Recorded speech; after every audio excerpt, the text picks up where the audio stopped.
এটা হচ্ছে 1 টাকা তো, এটা ভালো করে দেখো কিন্তু। আমাকেও দেখাও। দেখো তোমাকেও দেখাচ্ছি, তুমি ভালো করে দেখো। ঠিক আছে, এই 1 টাকাটা 5 টাকা হয়ে যাবে।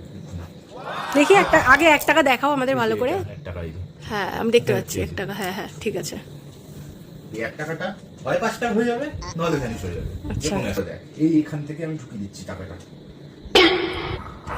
হ্যাঁ ঢুকিয়ে দিচ্ছি তো, ফুদে তুমিও ফুদাও এসে হ্যাঁ বলো ভ্যানিশ ভ্যানিশ।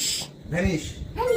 এই যা আবার দেখো, এই দেখ ফুদে, হাত দে, চেপে ধর চেপে ধর চেপে ধর, বল ভ্যানিশ। তুমি বলো ভ্যানিশ। ভ্যানিশ। হ্যাঁ তোর হাত তোল। এই ভ্যানিশ হয়ে গেছে। এবার বল, এর মধ্যে চলে আসো, মুঠোর মধ্যে চলে আসো, চলে আসো, 5 টাকা চলে আসো, 5 টাকা চলে আসো। ছু ছু এই দেখো, এই যে 5 টাকা কোথায়? এটা 1 টাকা, এটা বলার ছিল। ও আচ্ছা ওটা এমনি বলা ছিল। হ্যাঁ হ্যাঁ হ্যাঁ আবার তোমার টাকাটা নিয়ে, তাহলে আচ্ছা, তোমার আচ্ছা। কম চলো না, লসও হলো না, তাহলে তোমার টাকাটা তোমাকে ব্যাক করে দেবো। ভালো লেগেছে? কার 1 টাকাই আছে এখন। এটা 1 টাকায়, ভাগ্যিস টাকা পয়সা চেনে না, ওরে 5 টাকা বলে চালিয়ে দেওয়া যেত।